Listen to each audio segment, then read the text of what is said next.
doorashadii maanta hadday bilaabanaysaa ninka ka socdo afrikankaas oo South Australia.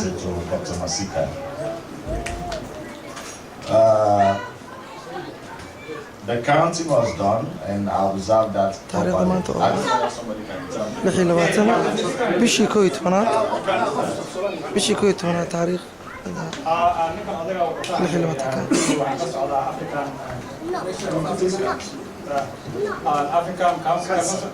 African Council. Wuxuu yidhi waxaan ka ahay treasurer maadaama ninkii guddoomiyaha ka ahaa ninkii guddoomiyaha ka ahaa ururkiisa wuxuu yidhi wuxuu ku yahay busy buu ahaa ma iman karaynin maanta sidaa awgeed anaa matalayuu yidhi waxaa kaloo uu yidhi doorashada maanta meesha ka dhacday waxaa weeye buu yidhi doorashooyinkii galmidii ugu fiican markuu saas yidhaahdo waxaa fiican inaan ku caawiyo saxabka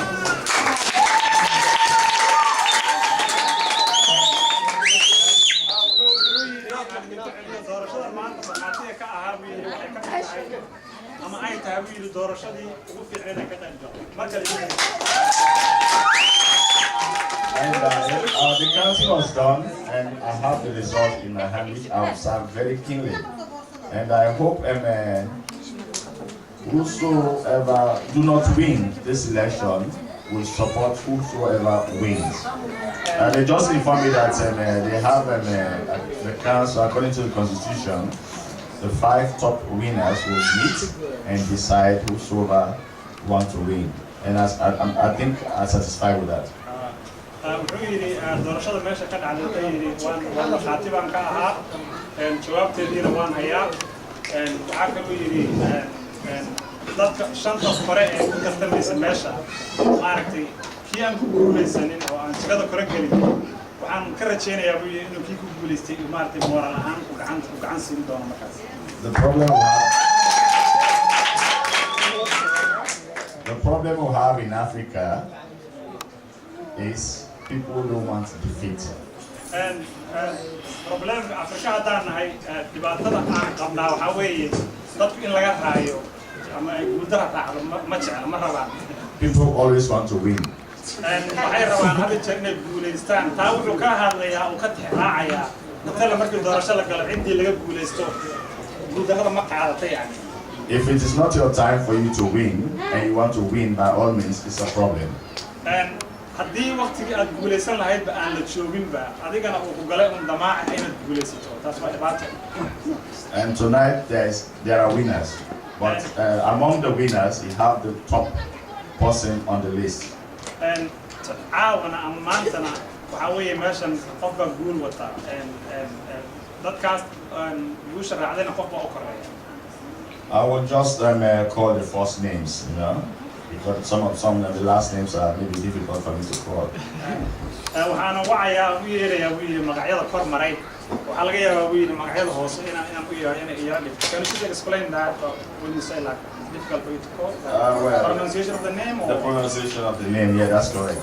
Okay, wuxuu ka hadlayaa matalan kicinta xarfaha yara dhibaysa marka wuxuu yidhi magacyada kore yaan u yeerayaa hadduuna isagu kicin karay anaa ka qaadaya oo akhriya. The person on the top list here is, if I can call it well, is Awel Wasan.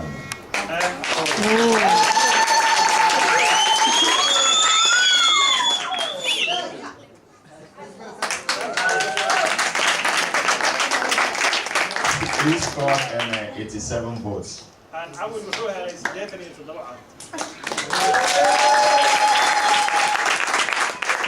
And the person who came second is Zakaria Mohammed.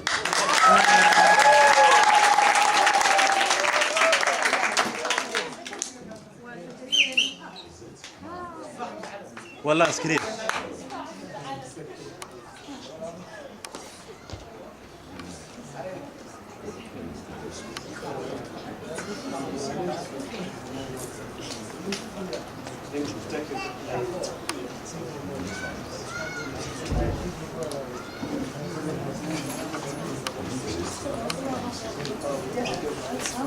I'm sorry, there is an error here.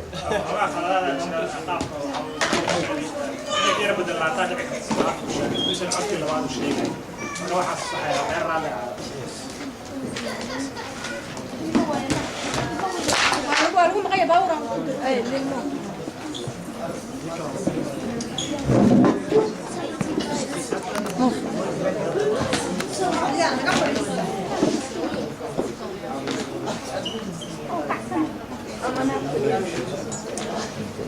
كلنا دبوا كل رلا هذا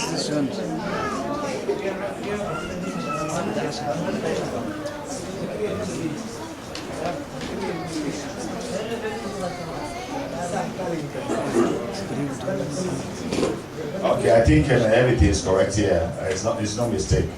The second person who came second is Zakaria with the second highest votes.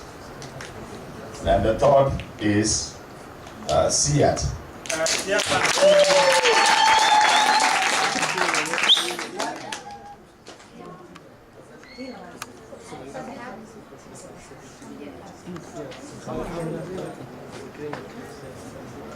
The fourth person is Madam Aisha.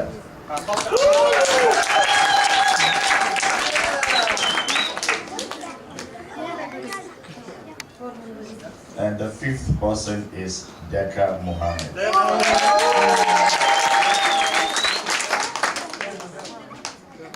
And the fifth person is Rambla. And the person that came, the last but not the least, maybe he might top the list later, is Ahmed Mohammed.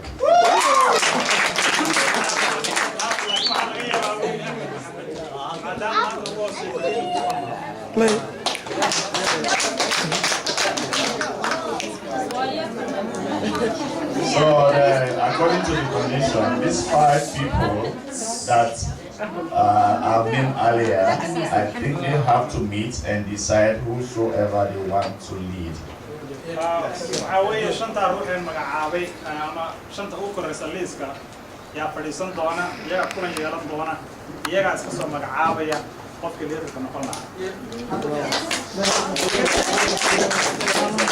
This is a very good example which some of us have to take back home because democracy is hardly recognized in Africa.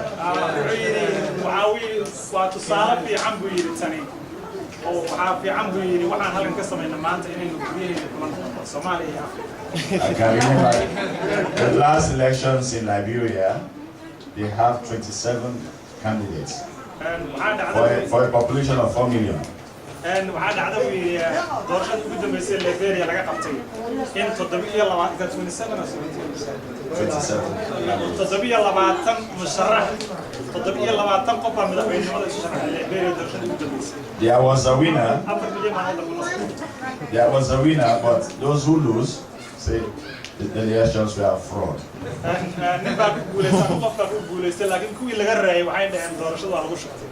So I hope those who didn't win will not say it's fraud because witnesses everything was clear.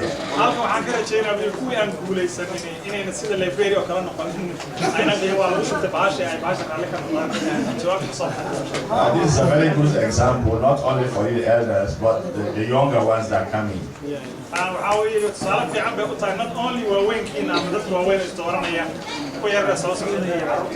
I hope they will follow the good example of the elders and the parents.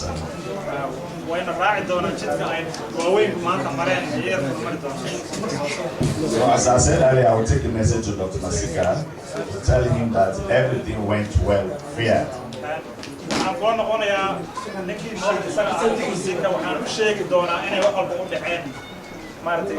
So I thank you very much.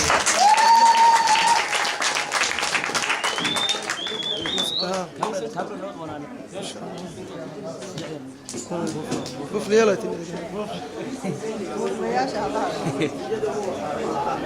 وانا بوفنا دنيردي واي ودورشد ما انت كسو قيب قلين aniga odagaa haddana waxaa weeye doorashada ood maqlaysa waad aragtaa si kaliir inay u dhacday doorashada maanta ka dhacday meesha marka insha Allah hadhowdina sida isugu ogolaadaan executive-ka ninka qofka maamuli doono hogaamin doono hadhow waa idin soo sheegayna insha Allah sidaas iyo daawasho wacan iyo